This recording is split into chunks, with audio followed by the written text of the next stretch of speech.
హరే కృష్ణ, అందరికీ వెల్కమ్. ఈ రోజు మనం శ్రీమద్ భాగవతంలో 10వ స్కందం 52వ అధ్యాయం 32వ శ్లోకం నుంచి చదువుకుందాం. 31 శ్లోకం వరకు కంప్లీట్ చేసుకుందాం.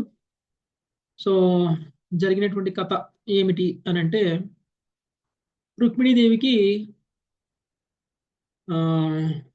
సోదరులు ఎవరైతే ఉన్నారో సోదరులందరిలో కూడా పెద్దవాడు రుక్మి. జనరల్గా పెద్ద కుమారుడు పెద్ద సోదరుడు ఎవరైతే ఉన్నారో ఆయన పెద్దవాడు ఎవరైతే ఉన్నారో ఆయన మాటే అందరూ వినాలి, అది సంస్కారం. అయితే మాట వినాల్సినటువంటి మాట చెప్తే వినాలి అనేటువంటి స్థాయిలో ఉన్నటువంటి వాళ్ళు జనరల్గా ఎలా చెప్పాలి మాట అని అంటే, అవతల వాళ్ళకి ఉపయోగకరమైన విధంగా చెప్పాలి, శాస్త్ర సమ్మతంగా చెప్పాలి, భక్తిలో పురోగమించేలాగా చెప్పాలి. అంతేకాని స్వలాభం కోసం స్వార్థంగా నా మాట అందరూ వింటారు కదా అని చెప్పేసి ఇష్టం వచ్చింది చెప్పకూడదు. అయితే ఇక్కడ రుక్మి ఎవరైతే ఉన్నారో ఆయన జ్యేష్ఠ సోదరుడు. రుక్మిణీదేవి చాలా ఎక్కువగా కృష్ణుడి గురించి వినడం వలన కృష్ణుడు మీద ప్రేమను పొందింది. కృష్ణుడిని వివాహం చేసుకోవాలి అని కోరుకుంటుంది. కుటుంబ సభ్యులందరికీ తెలియచేసింది, అందరూ ఒప్పుకున్నారు. కానీ రుక్మి మాత్రం ఒప్పుకోలేదు. ఎందుకంటే కృష్ణుడు తన శత్రువుకి శత్రువు కాబట్టి, జరాసంధుడికి శత్రువు కాబట్టి. సో రుక్మి మాట వినకపోయేసరికి ఇక మిగిలిన వాళ్ళందరూ కూడా ఏమీ చేయలేనటువంటి పరిస్థితి. అందుకనే రుక్మిణి తనకి నమ్మకస్తుడైనటువంటి ఒక బ్రాహ్మణుని దూతగా కృష్ణుడి దగ్గరికి పంపించింది, ఒక సందేశాన్ని ఇచ్చి. ఎప్పుడైతే ఆ బ్రాహ్మణుడు కృష్ణుడి దగ్గరికి ద్వారకలోకి ఎంటర్ అవుతారో ఆయనకి ఘనమైనటువంటి స్వాగతం పలికారు. శ్రీకృష్ణుడు స్వయంగా బంగారపు సింహాసనం మీద కూర్చున్నటువంటి వాడు కూడా లేచి మరి బ్రాహ్మణ్ణి ఆహ్వానించి కూర్చోపెట్టి పాదసేవ చేసి తనకి ఆహారాన్ని పెట్టి తరువాత రెస్ట్ తీసుకోవడానికి ఒక ఏర్పాటు చేసి ఆయన రెస్ట్ తీసుకుంటున్నటువంటి బ్రాహ్మణుడి యొక్క పాదాలని ఒత్తుతూ కృష్ణుడు ఆ బ్రాహ్మణుడితో మాట్లాడుతున్నాడు. ముందు యోగక్షేమాలు అడుగుతున్నారు. ఏమని అడుగుతున్నారు? మీ ధర్మానుష్ఠాలు చేసుకోవడానికి మీకేమీ ఇబ్బంది కలగట్లేదు కదా, అంతా సవ్యంగానే ఉంది కదా అని చెప్పేసి ముందుగా అడిగారు. ఆ తర్వాత బ్రాహ్మణుడు తనకు లభించిన దానితో సంతుష్టుడై స్వధర్మం నుండి వైదొలగినప్పుడు అట్టి ధర్మమే అతన్ని సమస్త కోరికలను ఈడేర్చినట్టి కామధేనువు కాగలదు. మనం కనుక ధర్మాన్ని కాపాడితే ధర్మం మనల్ని కాపాడుతుంది. విన్నారా? ఇది మనం ధర్మాన్ని కాపాడితే ధర్మమే మనల్ని కాపాడుతుంది. కృష్ణుడు కూడా అదే చెప్తున్నారు. బ్రాహ్మణుడు స్వధర్మాన్ని కనుక సక్రమంగా పాటిస్తే, ఆ స్వధర్మాన్ని పాటించేటువంటి సమయంలో తనకు వచ్చిన దానితో కనుక సంతృప్తి పొందినట్లయితే, అంటే అందరూ అంత సంపాదిస్తున్నారు నేను కూడా అంత సంపాదించాలి అనేటువంటి భావనలో స్వధర్మాన్ని వదిలిపెట్టేసి పరధర్మాన్ని తీసుకోవడం కంటే, వచ్చిన దాంతో సంతృష్టి చెంది స్వధర్మాన్ని కనుక పాటించినట్లయితే ఆ స్వధర్మమే వాళ్ళని కాపాడుతుంది. ఓకే, సో ఆ స్వధర్మమే వాళ్ళకి అన్ని కోరికలను తీర్చేటువంటి కామధేనువుతో సమానమవుతుంది అని చెప్తున్నారు. ఓకే, నెక్స్ట్ 32వ శ్లోకం. రామారావు ప్రభుజీ.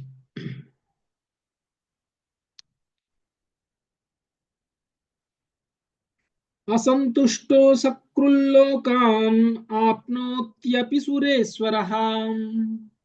అనస్తుష్టో సకల్లోకా నాప్నోప సురేశ్వరః.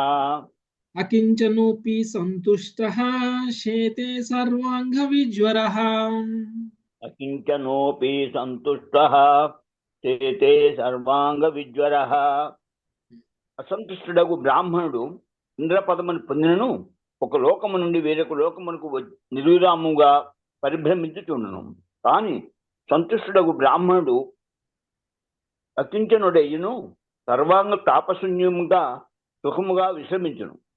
భాష్యము: అసంతుష్టులు దేహమంతయు తామును పొందుతూ పలు రోగములకు గురియగుదురు. కానీ సంతుష్టుడగు బ్రాహ్మణుడు ఏదినూ లేనివాడయ్యును శాంతుడు స్థిరుడునై ఉండును. అతని దేహమునందు గాని మనసులో గాని ఎటువంటి కష్టము ఉండదు. హరే కృష్ణ ప్రభుజీ. అసంతుష్టుడైనటువంటి బ్రాహ్మణుడు కనుక ఇంద్ర పదవి ఇచ్చినా కానీ అసంతుష్టుడు అవడం వల్ల ముల్లోకాలు తిరుగుతూనే ఉంటాడు. ఇంకా గొప్ప పదవి పొందాలని, ఇంకా గొప్ప ఐశ్వర్యాన్ని పొందాలనేటువంటి ప్రయత్నాలు చేస్తూ ఉంటాడు. ఆయనకి ఎప్పుడు ప్రశాంతత అనేటువంటిది. సంతుష్టుడైనటువంటి వ్యక్తి తను ఏమీ పొందకపోయినా కానీ ప్రశాంతంగా ఉంటాడు. మానసికంగా, శారీరకంగా 2 రకాలుగా ఆరోగ్యాలను కలిగి ఉంటారు. సో సో సర్వాంగ తాపము నుంచి సర్వాంగ తాపశూన్యంగా సుఖంగా విశ్రమించును. సో ఎక్కువ ఆలోచనలు ఉన్నటువంటి వ్యక్తి, ఎక్కువ యాంగ్జైటీ ఉన్నటువంటి వ్యక్తి ఎక్కువ నిద్రపోగలడా? నిద్రపోలేడు. ప్రశాంతంగా నిద్ర కూడా పట్టదు. ఎందుకంటే అది సాధించాలి, ఇది సాధించాలి అనేటువంటి ఆలోచనలో ఉన్నటువంటి వ్యక్తి సరిగా నిద్ర కూడా పోలేడు. వాళ్ళకంటే చాలా చక్కగా భోజనం చేయడం, చక్కగా నిద్రించడం, ఆరోగ్యం చక్కగా ఉండడం, వాళ్ళ డైజెషన్ చక్కగా ఉండటం ఎవరికి ఉంటుంది? ఎవరికి ఉంటుందంటే ఎవరైతే చాలా తక్కువగా ఆలోచిస్తారో, చాలా ఉన్నదాంతో సంతృప్తి పడతారో వాళ్ళు చాలా హ్యాపీగా ఉంటారు. ఓకే, వాళ్ళకి ఆరోగ్యం కూడా బాగుంటుంది. మానసికంగా ప్రశాంతంగా ఉన్నటువంటి వాళ్ళకి శారీరకమైనటువంటి ఆరోగ్యం కూడా మంచిగా ఉంటుంది. నెక్స్ట్ 33వ శ్లోకం లావణ్యమాత. హరే కృష్ణ ప్రభుజీ. విప్రాన్ స్వలాభ సంతుష్టాన్ సాధూన్ భూత సుహృత్తమాన్. విప్రాన్ స్వలాభ సంతుష్టాన్ సాధూన్ భూత సుహృత్తమాన్. నిరహంకారిణ శాంతాన్నం అస్యే శిరసా సక్రు. నిరహంకారిణ శాంతాన్నం హస్యే శిరసా సక్రు. తమకున్న దానితో సంతుష్టులయ్యేటి బ్రాహ్మణులకు నేను గౌరవంతో శిరము ఉంచి పదే పదే నమస్కరించెదను. సాధువులు, నిరహంకారులు, శాంతులైన వారు సకల జీవులకు ఉత్తమ హితైషులై ఉందురు. భాష్యము. స్వలాభం అనగా ఆత్మలాభమనియు లేదా ఆత్మానుభూతి అని అర్థమని శ్రీధర స్వామి వివరించిరి. ఆ విధంగా బ్రాహ్మణుడు లౌకిక లాంఛనములను లేదా సౌకర్యములపై ఆధారపడక సర్వదా తన ఆధ్యాత్మిక జ్ఞానంతోనే సంతుష్టుడై ఉండును. హరే కృష్ణ ప్రభుజీ. సో కృష్ణునికి చేసేటువంటి ప్రార్థనలో వచ్చేటువంటి శ్లోకం ఏంటి? నాకు గుర్తుందా? భోగ ఆఫర్ చేసేటప్పుడు కూడా చేస్తాం. నమో బ్రాహ్మణ్య దేవాయ గో బ్రాహ్మణికాయ జగద్పితాయ కృష్ణాయ గోవిందాయ నమో నమః. సో నమో బ్రాహ్మణ్య దేవాయ గో బ్రాహ్మణ హితాయ జగద్పితాయ కృష్ణ. గోవులని బ్రాహ్మణుల యొక్క హితము కోరేటువంటి వాడు శ్రీకృష్ణ భక్తుడు. కృష్ణుడు బ్రాహ్మణులను కూడా పూజిస్తాడు. యాక్చువల్గా కృష్ణుడు గొప్పతనం చూడండి. మనందరికీ కూడా బ్రాహ్మణుల పట్ల ఎలా ఉండాలి అనేటువంటి విషయాన్ని మనందరికీ తెలియజేస్తారు. గోవులకి బ్రాహ్మణులకి సంరక్షకుడుగా ఉన్నారు శ్రీకృష్ణ. అందుకనే ఇక్కడ ఎందుకు బ్రాహ్మణులు అంటే అంత ఇష్టం, ఎందుకు బ్రాహ్మణులకి అంత రక్షణగా ఉంటారు? బ్రాహ్మణులు అంటే సాధువులు. ఎందుకు అంటే బ్రాహ్మణులు తమకున్న దానితో సంతృష్టి చెంది వాళ్ళు నిరహంకారులు, శాంతులు అయి సకల జీవులకి హితము కోసం వాళ్ళు ఉంటారు. స్వార్థ లాభం కోసం వాళ్ళు పనిచేయరు. ఓకే, బ్రాహ్మణ స్థాయిలో ఉన్నటువంటి వాళ్ళు చాలా ఉత్తమమైనటువంటి వాళ్ళు, స్వయంగా భగవంతుడితో కూడా పూజనీయులు. అది మనకి ఇక్కడ తెలియజేస్తున్నారు. స్వయంగా భగవంతుడు చెప్తున్నారు, పదే పదే నమస్కరిస్తాను ఇలాంటి బ్రాహ్మణులకి, తమకున్నటువంటి దాంతో సంతృప్తి చెంది అందరికీ హితము కోసమై ఉండేటువంటి సకల జీవుల హితము కోసం పనిచేసేటువంటి బ్రాహ్మణులు అంటే నాకు ఇష్టం, వాళ్ళకి నేను పదే పదే నమస్కరిస్తాను అని చెప్తున్నాను. నెక్స్ట్ 34 నాగలక్ష్మి గారు. హరే కృష్ణ. అచ్చిద్వకుశలం బ్రాహ్మణ్ రాజతో యస్య హి ప్రజా. సచ్చిద్వకుశలం బ్రాహ్మణ్ రాజ్యతో యస్య హి ప్రజా. సుఖం వసంతి విషయే పాల్యమానా సమే ప్రియః.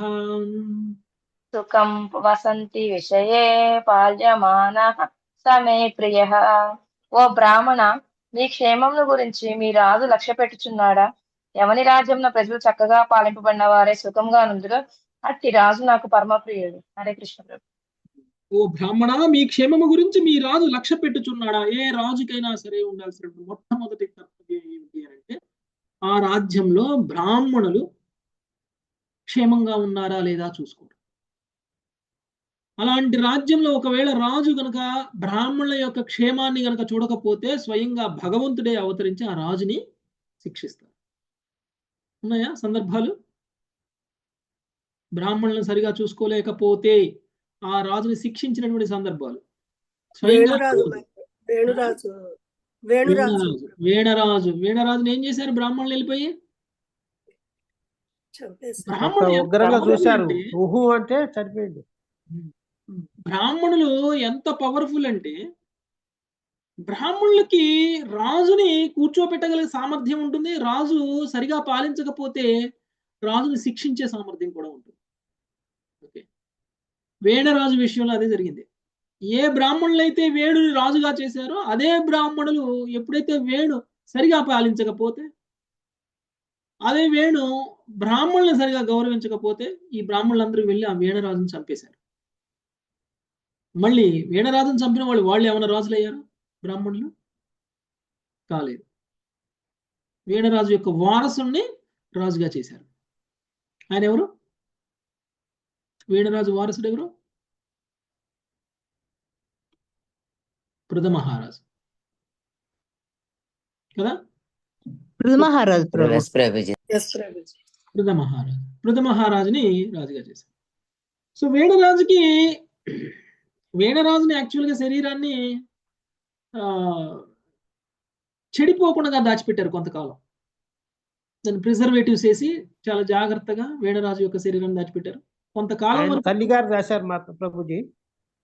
ప్రభుజీ ఆయన తల్లిగారు అట్లా రాశారు, కొన్ని రకాలైన పూతలు పూసి రాశారు వీణరాజు తల్లిగారు. అవును. సో ఆ ప్రిజర్వేటివ్స్ తోటి అది చేయడం వల్ల ఆ శరీరాన్ని మధించడం ద్వారా పృథమహారాజు పుట్టడం అనేటువంటిది జరిగింది.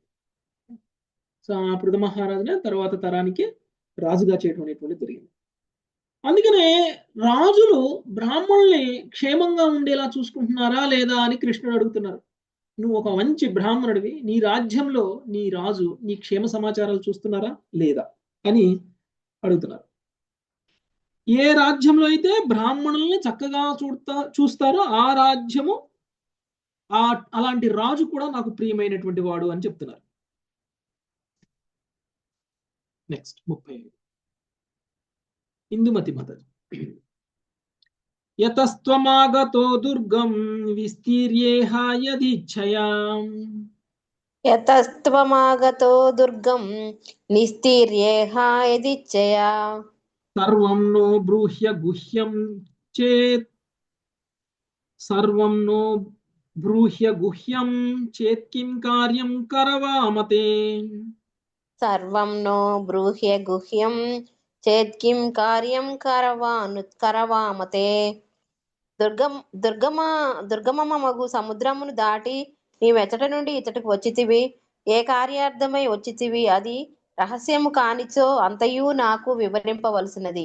నేను చేయవలసినది ఏమిటో తెలియజేయము. హరే కృష్ణ ప్రభుజీ. ఒకవేళ నీ రాజ్యంలో రాజులు బాగానే నిన్ను చూసుకుంటున్నారు అని అనుకుంటే బహుశా నువ్వు ఇక్కడ దాకా వచ్చుండేవాడి కాదు. నువ్వు దుర్గం లాంటి, అంటే యాక్చువల్గా ద్వారకలో ఎంటర్ అవడం అంటే చాలా కష్టతరమైనటువంటి విషయం. ద్వారకలోకి ఎవరు ఎంటర్ అవ్వలేరు.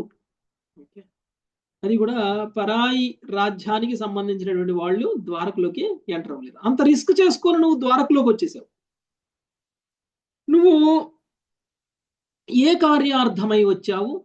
ఒకవేళ అది చెప్పడం నీకు ఇష్టమైతే కనుక నువ్వు నాకు చెప్పు, నేను నీకు ఎలాంటి సహాయం చేయగలను కూడా నాకు తెలియజేయి అని చెప్పేసి. అంటే నువ్వు ఏ సహాయార్థం నువ్వు నా దగ్గరకు వచ్చావు అనేటువంటిది కూడా ఆయన అడుగుతున్నాను. నెక్స్ట్ 36 మంజులత మాతాజీ. ఏవం సంపృష్ట సంప్రశ్నో బ్రాహ్మణ పరమేష్టినా. ఏవం సంపృష్ట సంప్రశ్నో బ్రాహ్మణ పరమేష్టినా. లీలా గృహీత దేహేన తస్మై సర్వమవర్ణయత్. లీలా గృహీత దేహేన తస్మై సర్వమవర్ణయత్. లీలావతారుడకు భగవానుడు ఆ విధముగా అడుగగా బ్రాహ్మణుడు అతనికి సమస్తమును తెలియజేసును. శ్రీల ప్రభుపాదుల వారి భాష్యము. గృహీత అను పదమునకు పట్టుకొనుట లేదా గ్రహించుట అని అర్థము చెప్పవచ్చును. అనగా ఏదేని విషయమును తెలుసుకొనుట లేదా అవగతము చేసుకొనుట అని కూడా దాని భావము. కనుక భగవానుడు దివ్యలీలా ప్రదర్శనము కొరకు అరుదించినప్పుడు అతని దివ్య దేహము భక్తులకు అనుభూతమగునని, అవగతమగునని లేదా వారిచే గ్రహించబడునని తెలుసుకొనవలెను. ఈ లీలలు ఏవో విపరీత తలంపులతో కూడినవి గాక ఒక జటిల కార్యక్రమంలోని అంశభూతములై ఉన్నవి. తన ఎడ సహజముకు ప్రేమ భక్తి కలుగునట్లుగా బద్ధజీవులను జాగృతపరిచి వారిని తన ధామముకు చేర్చుటకు భగవానుడు స్వయముగా అట్టి కార్యమును రచించి నెరవేర్చుచుండును. హరే కృష్ణ ప్రభుజీ, ధన్యవాదాలు. లీలావతారుడైనటువంటి భగవానుడు, లీలావతారుడైనటువంటి భగవానుడు అంటే కృష్ణుడు చేసిన లీలలు ఇంకా ఏ అవతారంలో కూడా బహుశా చేసి ఉండకపోవచ్చు. లీలావతారంలో అత్యుత్తమమైనటువంటి అవతారం ఏమిటి అంటే శ్రీకృష్ణ భగవానుడు యొక్క. శ్రీకృష్ణ భగవానుడు లీలావతారుడు. ఆయన ఎందుకు వస్తారు? ఎందుకు వచ్చి లీలలు చేస్తారు? ఎందుకు వచ్చి లీలలు చేస్తారు? కృష్ణుడు లీలలు చేయాల్సిన అవసరం ఏంటి? కృష్ణుడు భక్తుల రక్షణ, సాధు రక్షణ, భక్తులను ఉద్ధరించడం కొరకండి. కృష్ణుడు ఒకవేళ ఈ భూమి మీదకి వచ్చి లీలలు చెయ్యకపోతే మన అందరం ఇప్పుడు ఇక్కడ కూర్చొని ఇక్కడ చర్చిస్తామా? భాగవతం అనేది ఉండదేమో ప్రభుజీ. భగవంతుడి లీలలన్నీ భాగవతంలో ఉన్నాయి. ఒకవేళ భగవంతుడు అన్ని లీలలు చేయకపోతే మనకేం అవసరం కూర్చొని చర్చించే అవసరం కదా? సో మనందరికీ కృష్ణుడి లీలల మీద ఆకర్షణ ఉంది. అలాంటి ఆకర్షణని కలిగించడం కోసం భగవంతుడు వచ్చి లీలలు చేస్తారు. అలా ఆకర్షణ రావడం వల్ల మనకు వచ్చే లాభం ఏంటి? ఈ భక్తి ప్రభుజీ. దానివల్ల భగవంతుడి యొక్క ధామానికి మనం వెళ్ళిపోవచ్చు. అంటే కృష్ణుడు ఇక్కడికి వచ్చి ఎందుకు లీలలు చేస్తున్నాడు అంటే మనల్ని అందరినీ తిరిగి తన ధామానికి తీసుకువెళ్ళడానికి వస్తున్నాడు. ఉట్టికి రావట్లా. సో తను వచ్చి లీలలు చేసి ఆ లీలలతో మనల్ని ఆకర్షించి ఆ ఆకర్షణతో తన మీద మనకి ప్రేమ కలిగేలాగా చేసి ఆ ప్రేమతోటి మనము భగవంతుడి మీద భక్తి చేసి ఆ భక్తితోటి మనం భగవంతుడి యొక్క ధామానికి వెళ్ళేలాగా భగవంతుడు ఆ లీలలు చేస్తున్నాడు. ఓకే, అలాంటి లీలావతారుడు అయినటువంటి భగవానుడు బ్రాహ్మణుణ్ణి అడిగితే ఆ బ్రాహ్మణుడు సమస్తం తెలియజేశారు. ఎందుకు వచ్చాను అనేటువంటి విషయాన్ని తెలియజేశారు. ఓకే, మరి ఇప్పుడు ఆయన చదివి వినిపిస్తున్నాడు అనమాట. లెటర్, రుక్మిణీదేవి రాసినటువంటి లెటర్ని ఆయన చదివి వినిపిస్తున్నారు. అందుకనే రుక్మిణీదేవి మాటల్లోనే మనము ఈ యొక్క రుక్మిణీదేవి రాసినటువంటి లెటర్ని చదువుదాం మనం కూడా. 37వ శ్లోకం. శేషరత్నం మాతాజీ.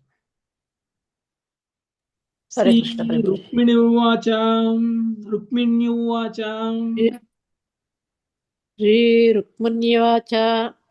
కృత్వా గుణాన్ భువన సుందర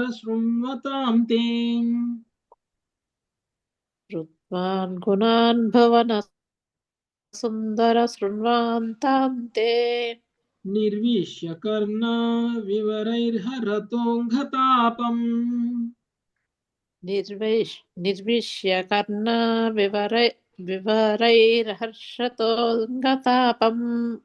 రూపం దృశాం దృశిమతాం మథామఖిలార్థలాభం.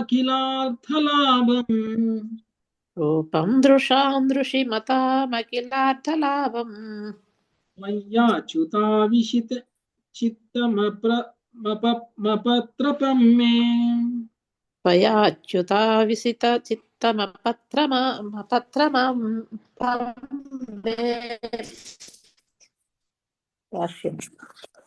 బ్రాహ్మణుడు చదివి వినిపించటి పత్రములో శ్రీ రుక్మిణీదేవి పలికెను. ఓ భువన సుందర, అచ్యుత, శ్రోతల కన్నములలోనికి ప్రవేశించి వారి దేహక్లేశములను హరించినట్టి నీ గుణములను విని దర్శించి వారి సకలాభీష్టములకు ఈడేర్చినట్టి నీ సౌందర్యమును గురించి ఆకర్ణించి లజ్జావిహీనమగు నా మనస్సును నీయందే లగ్నమనర్చుతిని. ప్రభుపాదుల వారి భాష్యం.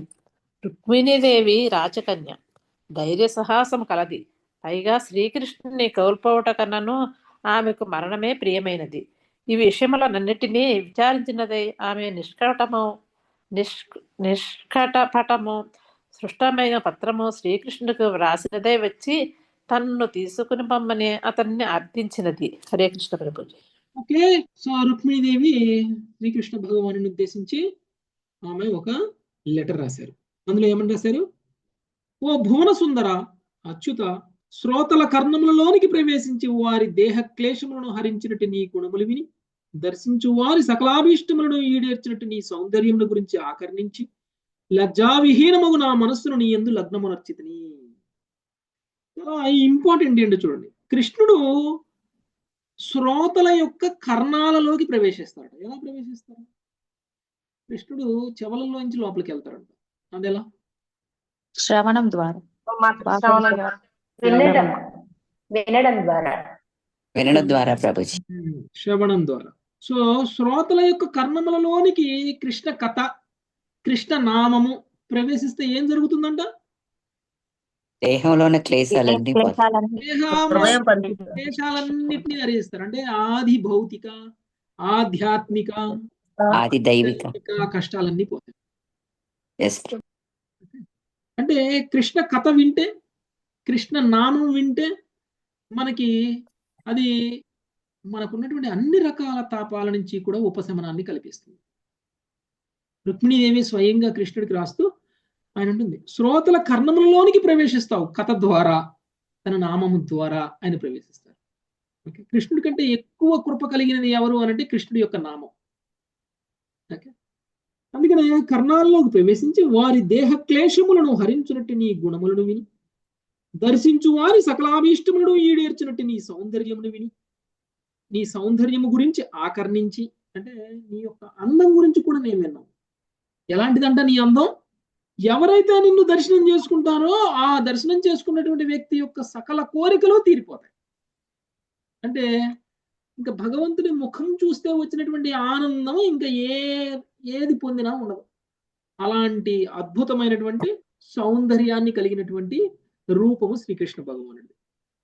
అలాంటి నీకు లజ్జావిహీనంగా, అంటే మామూలుగా ఒక స్త్రీ ఒక పురుషుణ్ణి నన్ను తీసుకెళ్లి వివాహం చేసుకో, నేను నిన్ను వివాహం చేసుకుంటాను అని ప్రపోజ్ చేసిన సందర్భాలు ఉన్నాయా?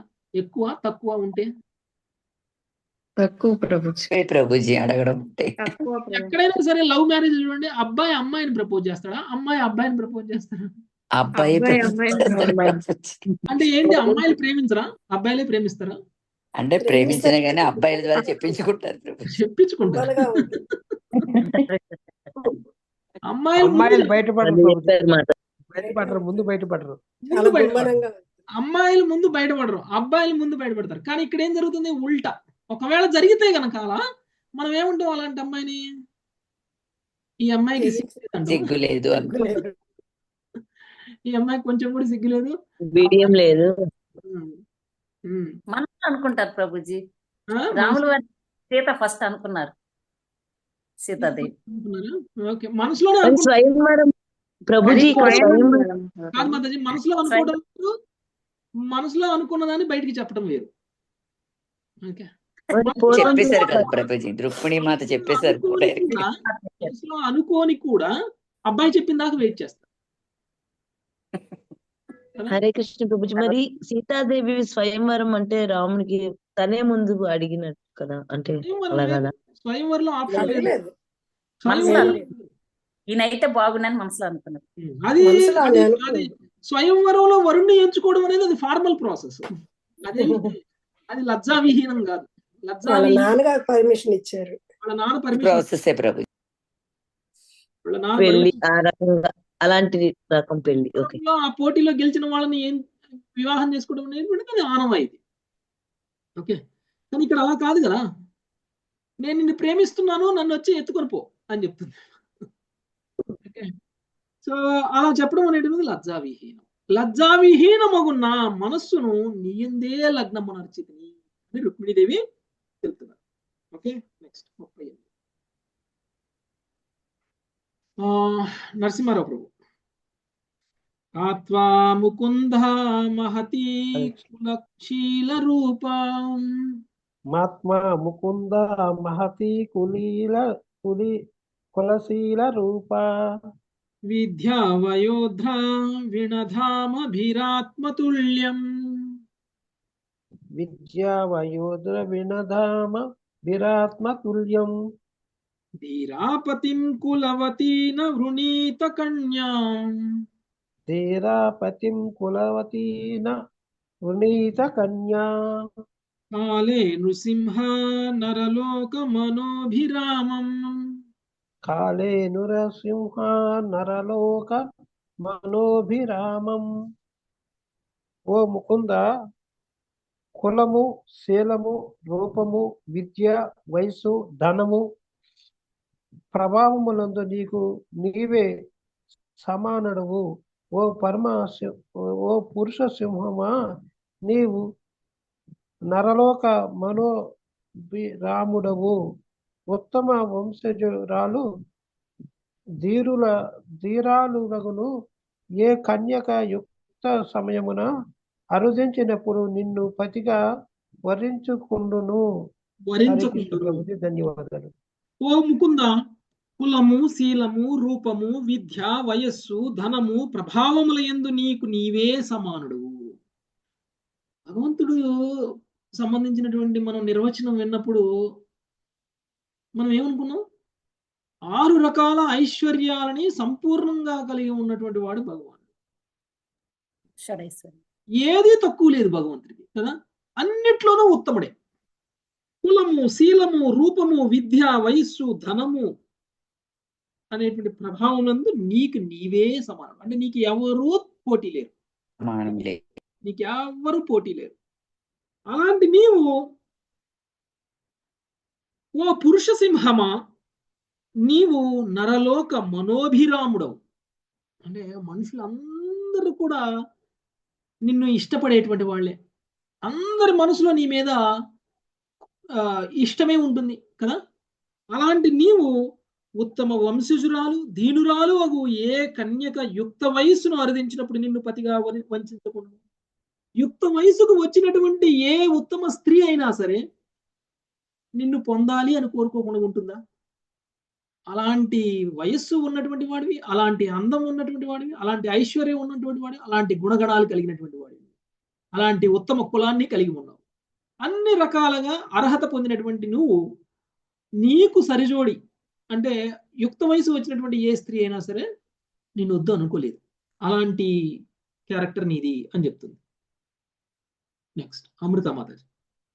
తన్మే భవాన్ ఖలు వృతః పతిరంగజాయాం తన్మే భవాన్ ఖలు పతిరగ్గజాయత ఆత్మార్పితశ్చ భవతోత్ర విభో విదేహి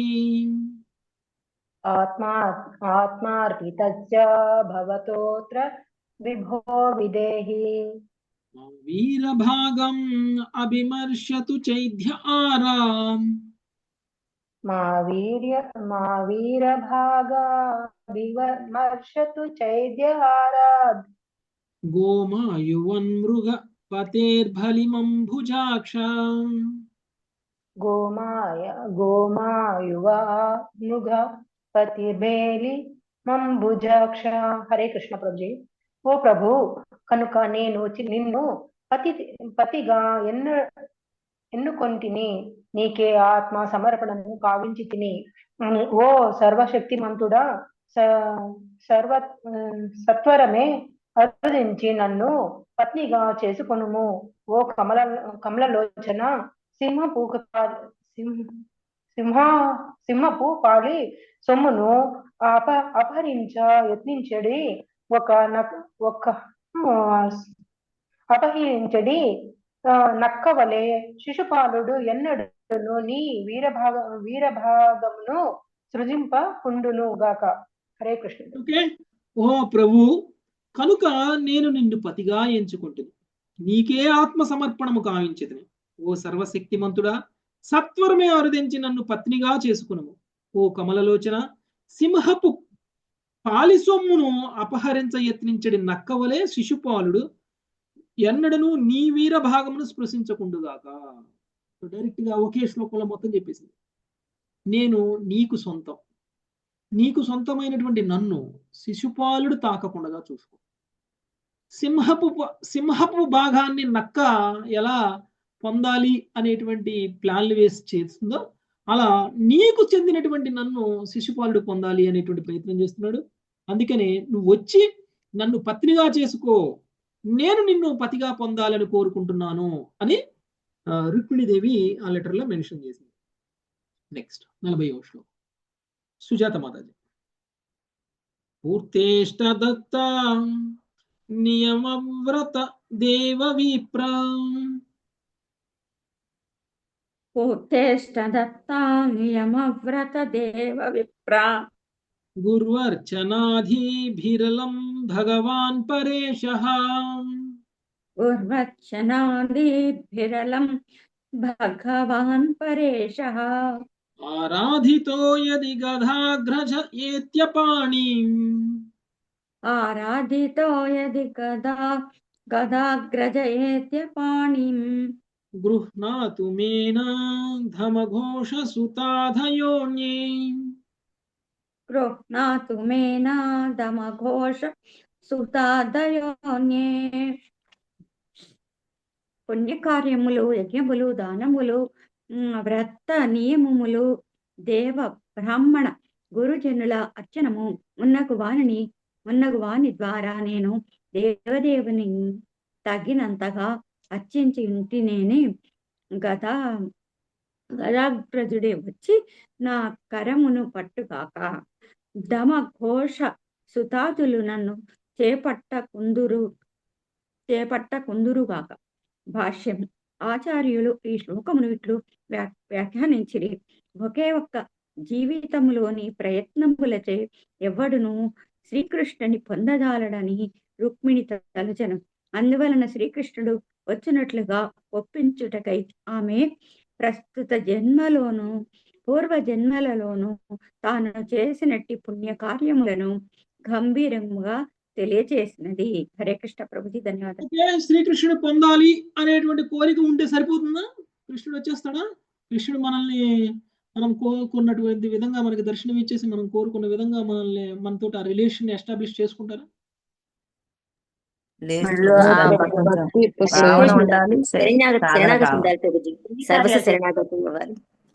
పుణ్యకార్యాలు చేసి ఎంతో అర్హత ఉండాలి కదా. ఆ అర్హతలన్నీ నాకున్నాయి అని అంటుంది రుక్మిణీదేవి. రుక్మిణీదేవి నాకేదో నీ మీద కోరిక కలిగింది కాబట్టి నేను నిన్నే భర్తగా పొందాలి అని అనుకుంటున్నాను కాబట్టి నువ్వు వచ్చి తీసుకెళ్ళు అని అంటున్నా. నేను ఎన్నో పుణ్యకార్యాలు చేశాను, యజ్ఞాలు చేశాను, దానాలు చేశాను, వ్రతాలు చేశాను, బ్రాహ్మణులను కూడా పూజించాను, దేవతలను కూడా పూజించాను. ఇవి ఈ జన్మలో మాత్రమే చేస్తే సరిపోదు. ఎన్నో జన్మల నుంచి ఇవన్నీ చేస్తూ వచ్చాను. ఇప్పుడు నాకున్నటువంటి పుణ్య ఫలంతో నేను నిన్ను పొందాలని కోరుకుంటున్నాను. కాబట్టి నేను నిన్ను పొందడానికి కావలసినటువంటి అర్హత కలిగినటువంటి స్త్రీని, కాబట్టి నువ్వు వచ్చి తీసుకువెళ్ళు. ఎలాంటి పరిస్థితుల్లో అయినా సరే ధమఘోష సుతాదులు నన్ను చేపట్టకుందురుగాక. అంటే నేను ఎవరికి సొంతం కాదు. ఓకే, నేను శిశుపాలుడికి సొంతం కాకూడదు, నేను నీకే సొంతం అవ్వాలి. కాబట్టి నువ్వే తీసుకెళ్ళు. నువ్వు తీసుకెళ్ళడానికి కావాల్సినటువంటి అర్హతను నేను అనేక జన్మల నుంచి సాధించాను అని చెప్పి. కాబట్టి భగవంతుని పొందాలి అని అంటే ఎన్నో జన్మల పుణ్యఫలం ఉంటే తప్ప మనం భగవంతుడి యొక్క ప్రేమను మనం పొందలేము. అందుకనే మనం అందరం కూడా ఎన్నో జన్మల్లో ఎన్నో యజ్ఞాలు, ఎన్నో దానాలు, ఎన్నో తపస్సులు చేసి ఉంటామేమో. అందుకనే ఈ రోజు మనకి కృష్ణుడు కథ మీదే కాకపోయినా కృష్ణుడి కథ మీద ప్రేమ కలిగింది మనకి కదా.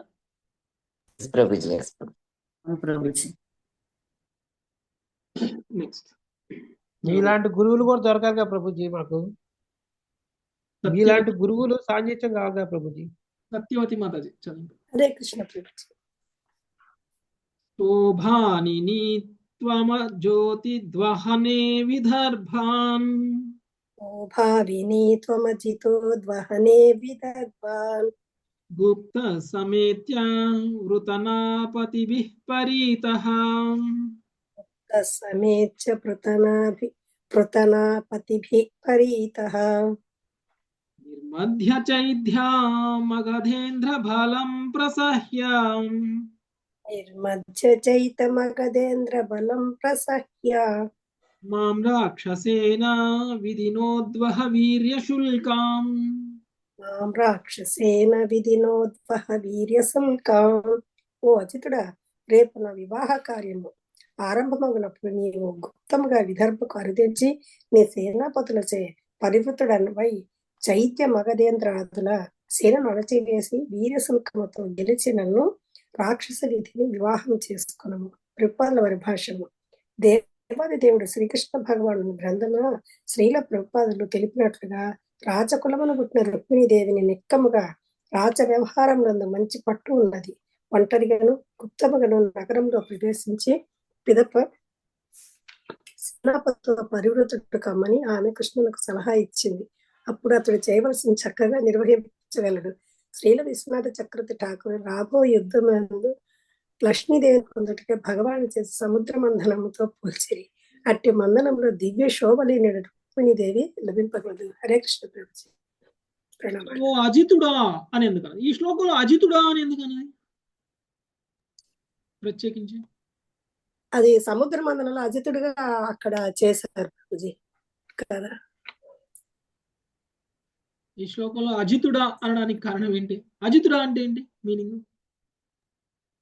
అంటే అపజయం లేనివాడు ప్రభుజీ, జయించిన నిన్నెవరు అపజయం ఓడించలేదు. లేనివాడు, ఓకే, నిన్నెవరు ఓడించలేదు. ఎవరు గెలవలేరు. ఇక్కడ యాక్చువల్గా ఆమె ఏం చెప్తుంది అని అంటే, ఛేది మగధ రాజుల యొక్క సైన్యాలతోటి ప్రొటెక్షన్ లో ఉన్నాను ఇప్పుడు నేను. ఓకే, అంటే నువ్వు నన్ను తీసుకువెళ్ళాలి అని అంటే ఛేది నరేష్. ఎవరు ఛేది నరేష్ అంటే ఎవరు? ఛేది రాజు అంటే ఎవరు? ఛేది రాజు అంటే శిశుపాలుడు. శిశుపాలుడు ప్రభుజీ. మగధ రాజు అంటే మగధరాజు జరాసంధుడు. జరాసంధుడు కరెక్ట్. ఛేది రాజు శిశుపాలుడు, మగధ రాజు జరాసంధుడు. వీళ్ళిద్దరి యొక్క సేనలని ఓడిస్తే తప్ప, వీళ్ళందరి మీద కూడా నీ వీరత్వాన్ని కనుక ప్రదర్శిస్తే తప్ప నువ్వు నన్ను తీసుకెళ్ళలేదు. కాబట్టి వాళ్ళని గెలిచి నన్ను తీసుకెళ్ళి రాక్షస విధిలో వివాహం చేసుకో. ఎలా వివాహం చేసుకోవాలో కూడా ప్లాన్ చెప్తుంది. ఓకే, రేపు నా వివాహ కార్యము ఆరంభమవునప్పుడు నీవు గుప్తముగా విదర్భకు రా. ఓకే, సేనాధిపతులతో పరివృత్తుడవై ఛేద్య మగధ ఇంద్రాదుల సేనలను అణిచివేసి వీర్యశుల్కముతో గెలిచి నన్ను రాక్షస విధిని వివాహం చేసుకున్నాను. సో ఇదంతా కూడా, ఈ ప్రాసెస్ అంతా ఏదంటే ఇది చాలా చిన్న విషయం ఏం కాదు. కృష్ణుడు ఒంటరిగా రావడం, అది కూడా ఎవరికి కనపడకుండా చాలా గుప్తంగా అంత పెద్ద రాజ్యంలోకి, అంతమంది సైనికులు ఉన్నటువంటి ప్రదేశంలోకి ప్రత్యేకించి కృష్ణుడు ఎక్కడ వస్తాడేమో అని వాళ్ళందరూ ప్రొటెక్షన్ పెట్టినటువంటి సందర్భంలో మరి వాళ్ళందరికీ తెలియకుండా వాళ్ళందరూ కళ్ళు కప్పి వచ్చేసి మరి రుక్మిణీదేవిని తీసుకెళ్ళడం అనేటువంటిది చాలా కష్టతరమైనది. దీన్ని సముద్ర మంతనంతో పోలుస్తుంది. సముద్ర మంతనంలో కూడా భగవంతుడు లక్ష్మీదేవిని పొందారు. ఓకే, అలానే ఇప్పుడు ఈ జరిగేటువంటి మంతనంలో భగవంతుడు రుక్మిణీదేవిని పొందబోతున్నాడు. నెక్స్ట్ గాంధర్వ వివాహం కింద రుక్మిణీదేవి ఉట్టి లెటర్ రాసి నేను నిన్ను ప్రేమిస్తున్నాను, నువ్వు నన్ను వివాహం చేసుకో అని చెప్పలా. ప్లాన్ కూడా చెప్తుంది ఎలా వివాహం చేసుకోవాలి. ఓకే, సో అది ఇంకా చాలా అడ్వాన్స్డ్ గా ఉన్నారనమాట రుక్మిణీదేవి. నెక్స్ట్ సర్వారాధ్య మాతాజీ. అంతఃపురాంత అచరీమ నిహత్య బంధూన్. హరే కృష్ణ ప్రభుజీ. అంతఃపురాంతరచరీమ నిహత్య బంధూన్ త్వాముద్యహే కథమితి ప్రవధామ్యుపాయం. త్వాముద్వహే కథమితి ప్రవదామ్యుపాయం. పూర్వేధ్యురస్తి మహతి కులదేవయాత్ర. పూర్వేజ్యురస్తి మహతి కులదేవయాత్ర. యస్యాం బహిర్నవవధూర్గిరిజాముపేయాత్. యస్యాం బహిర్నవధూర్గిరిజాముపేయాత్. నేను అంతఃపురంలో వసించి ఉందను కనుక నీ బంధువులు కొందరిని వధింపకుండగా నిన్ను ఎట్లు హరించగలను అని నీవు తలచుచుండవచ్చును. కానీ దానికి నేను ఒక ఉపాయం చెప్పేదను. వివాహం ముందు దినము కులదేవత పూజార్థము ఒక మహాయాత్ర జరగగలదు. దాని నవవధువు పురమునకు బయటకు గల గిరిజాదేవి ఆలయమునకు వెడలగలదు. భాష్యం. శ్రీకృష్ణుడు చెప్పబోయే అభ్యంతరమును చతురారులకు రుక్మిణీదేవి ముందే ఊహించినది. శిశుపాలుడు, జరాసంధుడు వంటి దుష్టులను అణచివేయటంలో కృష్ణునికి నిక్కముగా ఎటువంటి అభ్యంతరము ఉండకపోవచ్చును. కానీ స్త్రీజనులు వసించే అంతఃపుర మార్గమున తన దారికి అడ్డు తగిలి రుక్మిణీదేవి బంధువులను గాయపరచుటకు లేదా వధించుటకు అతడు ఎంత మాత్రం ఒప్పుకొనకపోవచ్చును. గిరిజాదేవి మందిరముకు వెడలడి యాత్ర లేదా అచ్చటి నుండి తిరిగి వచ్చడి యాత్ర బంధుహాని లేకుండా రుక్మిణి హరించుటకు శ్రీకృష్ణునికి చక్కని అవకాశం నొసగలదు. Thank you Prabhuji. హరే కృష్ణ ప్రభుజీ. ధన్యవాద ప్రణామం. హరే కృష్ణ. ఓకే, సో నేను అంతఃపురంలో ఉంటే నువ్వు గుప్తంగా వచ్చినా కానీ నువ్వు నన్ను తీసుకెళ్ళడం కష్టం అవుతుంది. ఎందుకంటే ఒక వ్యక్తి ఎవరికీ తెలియకుండా రాజ్యంలోకి అయితే రావచ్చు, కానీ అంతఃపురంలో రావడం కష్టం. ఇంకా సెక్యూరిటీ ఎక్కువ ఉంటుంది అంతఃపురంలో. ఓకే, మరి ఎలా వస్తావు అని నువ్వేమన్నా అనుకోవచ్చేమో. ఓకే, కానీ నేను నీకు ఒక ఉపాయం చెప్తాను. ఏమిటి? వివాహానికి ఒక రోజు ముందు మా కులదేవత పూజార్థం ఒక మహాయాత్ర జరుగుతుంది. దానిలో నవవధువు ఆ పురం నుంచి బయటికి వచ్చి, అంతఃపురం నుంచి బయటికి వచ్చి గిరిజాదేవి ఆలయానికి వెళ్ళడం అనేటువంటిది జరుగుతుంది. అక్కడ గిరిజాదేవి ఆలయం ఉంది. ఆ గిరిజాదేవి ఆలయంలో పూజ చేయడం అనేటువంటిది ఒక వివాహానికంటే ఒక రోజు ముందు వధువు అక్కడికి వెళ్ళి పూజ చేయడం అనేటువంటిది వాళ్ళ ఆనవాయితీ. అక్కడికి వెళ్ళినప్పుడు బయటకు వస్తుంది. ఓకే, అంతఃపురం నుంచి బయటకు వస్తుంది అంటే కొంత సెక్యూరిటీ తగ్గుతుంది అనమాట. సో ఆ సమయంలో వచ్చి నువ్వు నన్ను అపహరించుకొని వెళ్ళొచ్చు అని ఆమె సలహా ఇస్తుంది. నెక్స్ట్ 43 శ్రీవాణి మాతాజీ.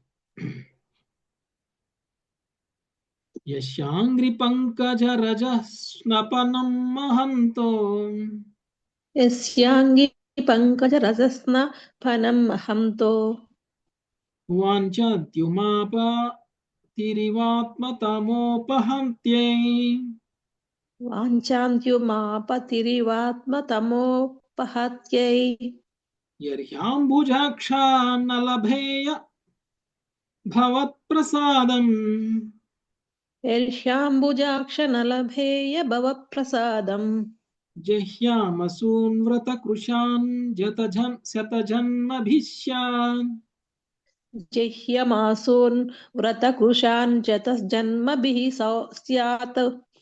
ఓ పద్మనేత్రుడా, శివుని వంటి మహాత్ములే నీ పాద పద్మ రజములో స్నానం చేసి తమ అజ్ఞానమును పోగొరెదరు. ఒకవేళ నేను నీ అనుగ్రహమును పొందజాలని తీవ్రమగు తపస్చే కృషించి నా ప్రాణమును విడిచెదను. తదనంతరము 100 కొలది జన్మల యత్నముచే నీ కరుణను పొందేదను. భాష్యము. శ్రీకృష్ణుని ఎడ దివ్యరాలుగా రుక్మిణీదేవి యొక్క అసాధారణమగు సమర్పణ భావము కేవలము ఆధ్యాత్మిక స్థితిలోనే సాధ్యము, కానీ లౌకిక అనురాగంతో కూడిన దుర్బల జగత్తులో కాదు. హరే కృష్ణ ప్రభుజీ. శివుడు లాంటి వాళ్ళే నీ పాద పద్మ రజములో స్నానం చేసి తమ అజ్ఞానాన్ని పోగొట్టుకుంటారు. మరి నాలాంటి దానికి నిన్ను పొందేటువంటి అర్హత కనుక ఒకవేళ లేకపోతే కనుక తెలియచేయి. నేను ఘోరమైనటువంటి తపస్సు చేసి ఆ తపస్సు ద్వారా నా శరీరాన్ని శుష్కించేలాగా చేసి నా ప్రాణాన్ని విడిచి అనంత జన్మల పాటు నేను ఇలాంటి యత్నమే చేసి నేను నిన్ను పొందేటువంటి ప్రయత్నం చేస్తాను. అంతేకాని నేను మాత్రం శిశుపాలను వివాహం చేసుకున్నాను. నువ్వు పొందడానికి నేను అర్హురాలని కాకపోతే కొన్ని జన్మల పాటైనా సరే ఆ అర్హతను సాధించడానికి అవసరమైనటువంటి సాధన చేస్తాను, చేసి మళ్ళీ నేను పొందడానికి ప్రయత్నం చేస్తాను. అది నా కమిట్మెంట్ అని చెప్పేసి రుక్మిణీదేవి తెలియజేస్తుంది. నెక్స్ట్ 44వ శ్లోకం చదువుతాను Prabhuji. Okay Mataji. Thank you Prabhuji. బ్రాహ్మణ ఉవాచ ఇత్యేతే గుహ్య సందేశా యదు దేవా మయా హృతాం. ఇత్యతే గుహ్య సందేశా యదు దేవా మయా హృతాః. విమృశ్య కర్తుం యచ్ఛాత్ర క్రియాతాం తదనంతరం. విమృశ్య కర్తుం యచ్ఛాత్ర క్రియతాం తదనంతరం. హరే కృష్ణ ప్రభుజీ. దండవత్ ప్రణామం. బ్రాహ్మణుడు పలికెను, యదుదేవా, ఈ రహస్య సందేశమును నేను తెచ్చి ఉంటెని. ఇట్టి పరిస్థితిలో చేయవలసినదేదో చక్కగా ఆలోచించి దానిని వెంటనే చేయుము. భాష్యము. బ్రాహ్మణుడు అరుదించిన పిమ్మట రుక్మిణీదేవి అంతఃపురములో ఏకాంతముగా కేవలం శ్రీకృష్ణునే ఉద్దేశించి వ్రాయబడిన రహస్య సందేశమును విప్పెను. రుక్మిణిచే స్వయంగా ఎంచుకొనబడిన అట్టి నమ్మకస్తుడైన బ్రాహ్మణుడు ఆ సందేశం యొక్క రహస్యమును తాను భగ్నమొనర్చలేదని గుహ్య సందేశ అను పదప్రయోగముచే ఇతడు ధ్రువపరిచినాడు. కేవలం శ్రీకృష్ణుడే దానిని విని ఉండెను.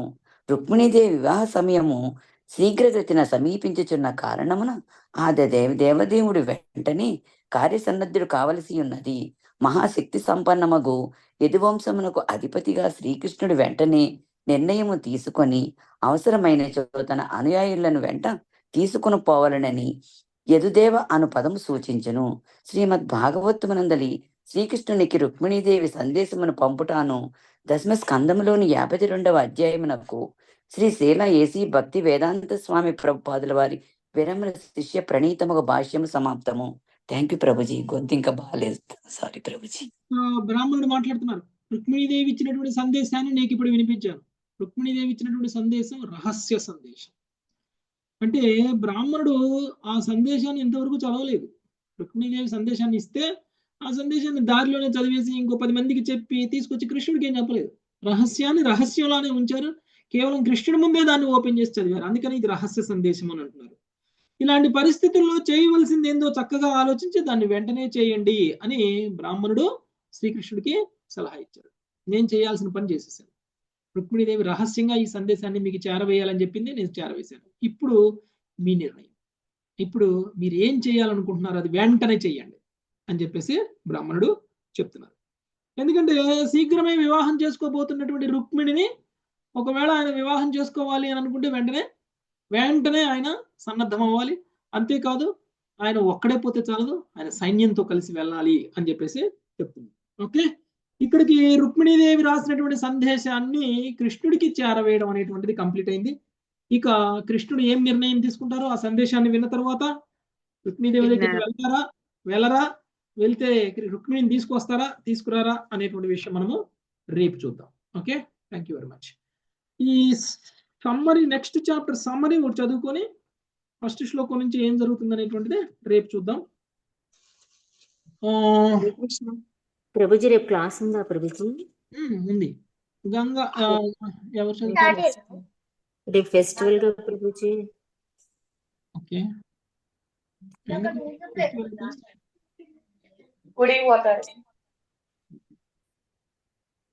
ఓకే, ఒకసారి సమ్మరీ చదవండి మాతాజీ.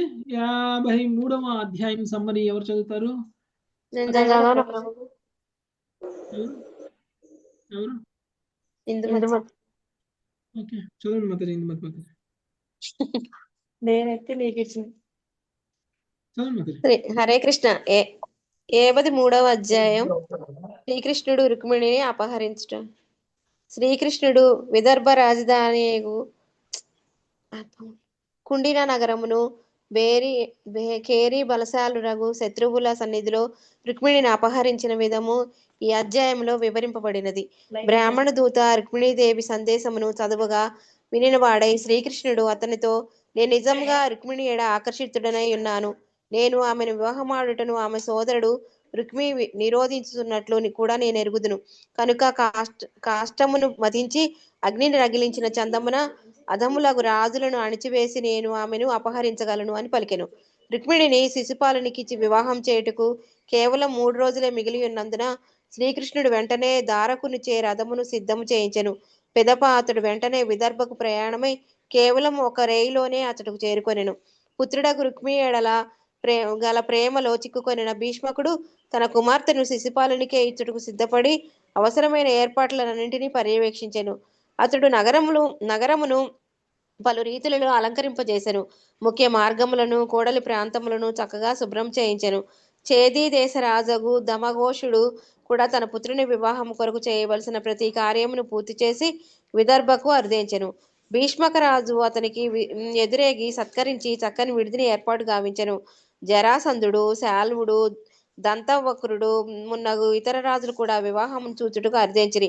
ఒకవేళ శ్రీకృష్ణుడు వచ్చినచో వధువును రక్షించవలనని ఆ శ్రీకృష్ణ ద్వేషులకు రాజులు చర్చించుకొనిరి. అందరూ కలిసి అతనితో పోరాడి శిశుపాలునికే వధువు లభించినట్లుగా చేయవలనని వారు నిర్ణయించిరి. ఇది వినిన బలదేవుడు తన సైన్యము తీసుకొని వెంటనే కుండినా నగరమునకు వెడలెను.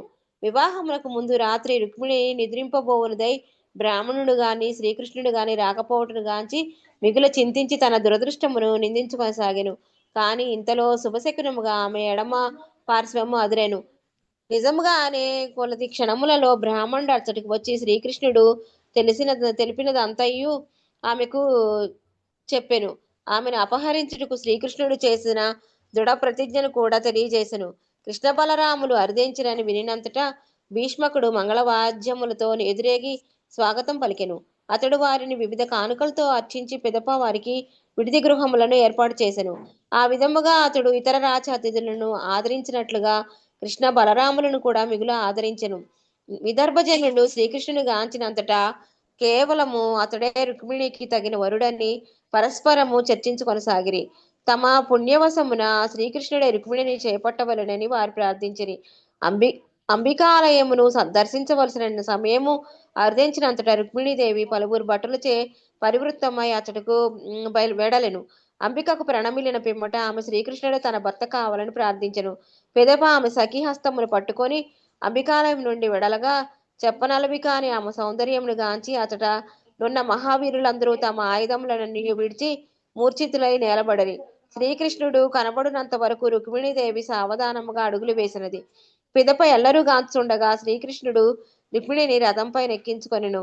నక్కల గుంపు నుండి సింహము తన న్యాయమైన భాగమును గ్రహించడి చందమున అతడు విరోధి రాజులందరినీ తరిమివేసి అనుయాయులతో కూడి నెమ్మదిగా నిష్క్రమించెను. జరాసంధాది రాజులు తమ ఓటమిని పరాభవమును సహింపజాలని వారే అట్టే అవమానము న్యాయంగా సింహమును చెందవలసిన దానిని అల్పజంతువు అపహరించడం వంటిదని పలుకుతూ బిగ్గరగా దిగ్గాధికారములు చేసిరి. హరే కృష్ణ ప్రభుజీ. ఓకే, డీటెయిల్ గా ఏముందో రేపు చూద్దాం మాతాజీ. సో ఏ విధంగా శ్రీకృష్ణ భగవానుడు రుక్మిణీదేవిని అపహరించుకొని తీసుకువెళ్ళారు అనేటువంటిది మనకి ఈ అధ్యాయంలో మనకి వివరణ. Okay, thank you very much. ఈ రోజుకి ముగిద్దాం మాతాజీ. స్వాంఛా కల్పతరుభ్యశ్చ కృపా సింధుభ్యో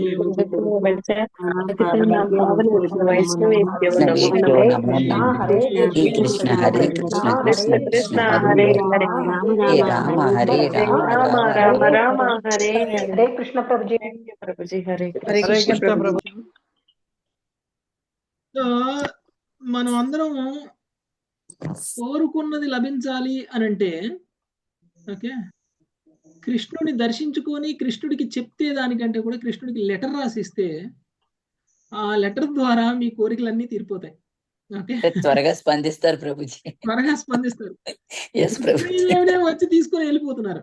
ఓకే, మీకు కూడా ఏమైనా కోరికలు ఉంటే అది ఆధ్యాత్మికమైన కోరికైనా, కృష్ణుడు పొందాలనే కోరికైనా, లేకపోతే భౌతికమైన కోరికైనా, ఏది ఉన్నా సరే ప్రభుజీ ఆయన ధామానికి తీసుకెళ్ళమని అడుగుతాం. కృష్ణుడికి లెటర్ రాసి కృష్ణుడు ఆ లెటర్ ని చదువుతారు, మీ కోరికలు తీరుస్తారు. ఓకే, ఎలా పంపించాలి ప్రభుజీ?